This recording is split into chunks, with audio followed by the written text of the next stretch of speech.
everyone, and welcome to the Transformation Triumph Summit. My name is Jamie Allen Bishop, one of your hosts for this event.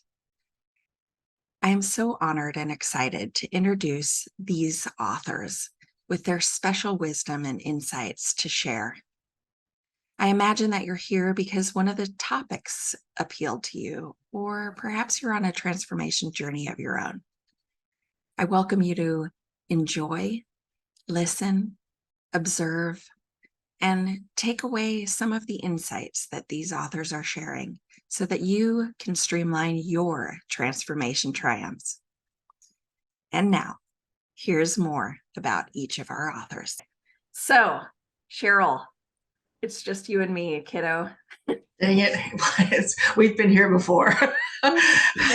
It's a good thing. It's a good thing. So officially speaking, I will introduce you officially using the bio that is in the book. So we're doing an interview with Cheryl Clark for Transformation Triumphs book. So let me properly introduce you, my friend. Cheryl prefers titles such as human, hugger, and friend.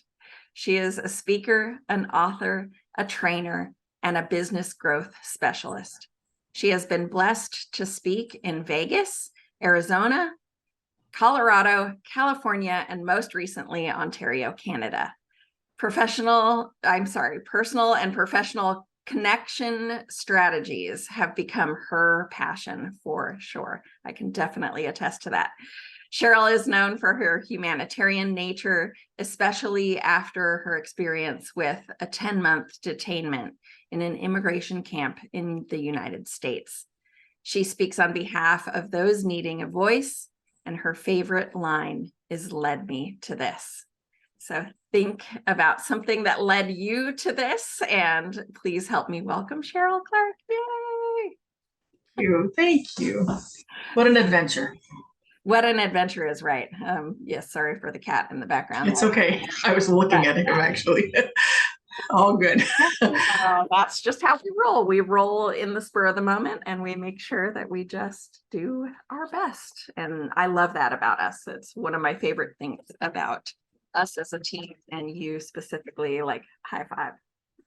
Well, thank you. We adapt and pivot. You have to. Yes. Oh my gosh. So speaking of that, when it comes to transformation triumphs, what is your idea of what that means?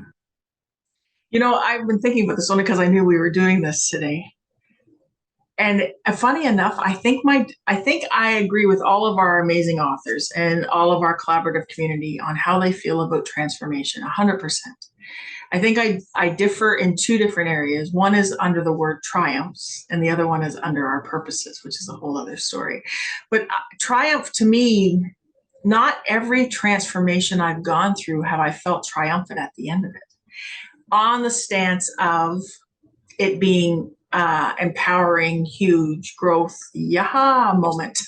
I felt triumphant in the fact that I made it through the moment. I navigated the moment. I came out on the other side of the moment. But I always think that I always feel that we put more emphasis on that word triumph than what I'm trying to downplay it, I guess. Like, so we're thinking triumph is like, da-da, like, you know what, like, oh my gosh, like I closed that $1,000 deal and I did this and this and this, where I'm just like, you know what, triumph. I got out of bed this morning. Triumph. And so, but transformation, I think we're transforming every sinking day. And, you know, and I think of that book that we're reading right now, everyone communicates to connect. And only because John C. Maxwell alludes to the fact that we need to be a tailor, that you need to remeasure me today because I'm not exactly where you left me yesterday. And so I think transformation, we're always constantly transforming. And or you, in our case, we've called it adapting, we've called it pivoting, we've given it all kinds of names. Love it. Love it. But yeah, I'm hearing you say that the transformation is kind of the key to everyday life and lifting yourself up by the bootstraps and moving forward each and every moment of each and every day. That a triumph sometimes happens in that ta-da moment, but may not feel that way at all times. Well, and it doesn't have to be, and we all give our own definition to ta-da. What you see as a ta-da moment may be getting through LA traffic, where I see as a ta-da moment is seeing a squirrel run across my path. And so, I think that word just stands to, but yet when we read that word triumph, I think our brain automatically dismisses a lot of the small little yaha moments through the day, and we look for the grandest things. And therefore we feel like we're not triumphing when in fact we are. Got it. Okay, that makes sense. And each of us has our own, like you said, each of us has our own definition, and that's a big deal when it comes to really any words in the human language. Truth. Yeah, 100%. Right.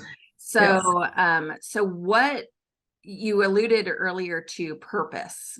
Talk to me a little bit about that from your perspective. I truly believe that there are people brought into this world to do big, grandiose things, like instigate we have people in our book that are going to be part of new legislation. We have folks that are part of change for teens and the way teens work and think. We've got a lot of amazing authors. We've got Army experienced folks that have had to adapt and pivot through their lives. And so I believe that there are some people with huge purposes. Again, going back to that simplistic process in my brain, my purpose may just be to love. My purpose may be just to show up. My purpose may be just to hold space. My purpose may be just to be on someone's path and walk part of the journey with them. I may not be part of, a huge political movement, or I may not be part of a huge not-for-profit or a life-changing experience for anybody or anywhere, but I just may be part of someone's path and journey. And so I think that's where I differ a little bit when it comes to, do you believe everyone has a purpose? 100%. But I believe the purpose can be as simple as loving, as simple as being a proper friend, as simple as just sitting beside someone. It doesn't have to be, again, one of those grandiose things, right? Absolutely. I 100% agree with that. And there's nothing small about the just ... I don't think being a loving person and accepting people for who they are, that's huge. That's huge in today's. We tend to diminish our role in today's world too. And I mean, you and I see it all the time. Well, I just did that, and like, I just did that. I just did this. And like, we see people wave off their moments rather than, dang it, I did this today. I did that. And I get that we don't want a bunch of ego-driven humans running around, but boy, oh boy, there's a difference between ego and confidence. There's a difference between arrogance and confidence. And there's a difference between just showing up for yourself and cheering yourself on, because you need to be one of your loudest cheerleaders. And Jamie and I always say, until you can cheer for yourself, dang it, we got you. But it's huge that way, like, don't diminish the fact that, what, I didn't do much today, but, someone called and I spent 10 minutes on the phone with them. That's huge. You totally locked arms with somebody, and that we need more of that in the world, I think. I agree. And yeah, that the concept of saying just in front of it, I am totally as well, but we both downplay our role in that, and we're here to tell you it's not to be downplayed. So do as I do. Well, that being said, I also think it's important for others to be placed in front of me. That's how I chose to live my life, and not everybody needs to live their life that way. Some people need to be front and center, and some people need to be up front, and that's great, 100%. But I'm okay. I don't need to be the front leader. I'm okay being the person with the gentle hand and the spine of your back, leading you, like guiding you forward. I don't need to be a front leader. And so, like I said, there's a couple different leaders in the world. There's a couple different ways people lead, and some people are front leaders. Let me go first. Let me forge the path. Let me show you how it's done. Beautiful. Lead by example, dang it, and nail it. Huge, because some people need that kind of leadership, but other people's English is my second language. Other people need to be just have a gentle hand placed in their back with that whisper. You know what? You got this. You're in front. you can do this. And I can take a backseat to that happily. As a matter of fact, that's where I prefer to be. Love it. Love it. Love it.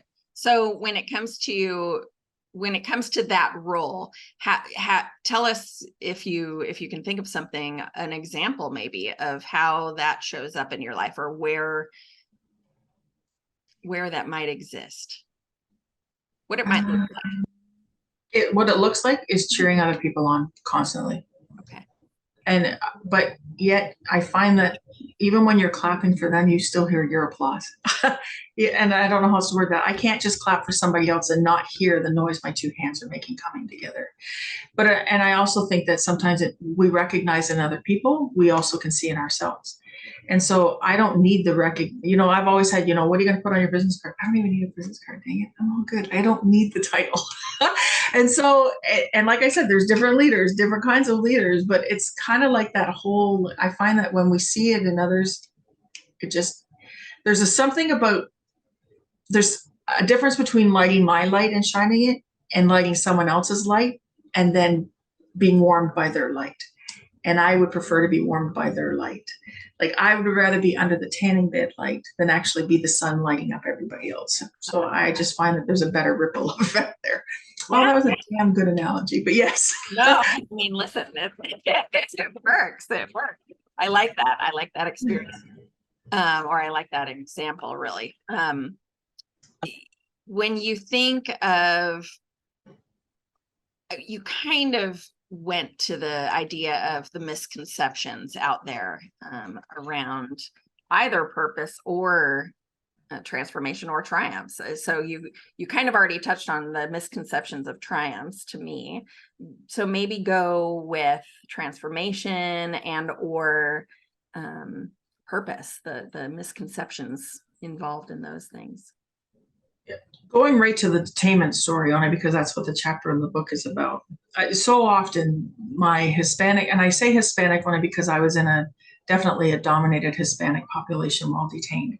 So just know that there's other immigrants out there and there's other detainment facilities with different populations. But dang it, like the most resilient group of people I will ever meet, number one. Number two, the most driven people. And I mean driven not by our standards, as in, 7 figures in the business world and, a staff of 23 people and a house with 16 bathrooms, like not driven that way, driven in the fact that they believe in hope and they will do damn well almost anything for it, including crossing a dangerous border, including being detained and separated from their families in hopes that their children are better. And so resilient and hopeful humans that way.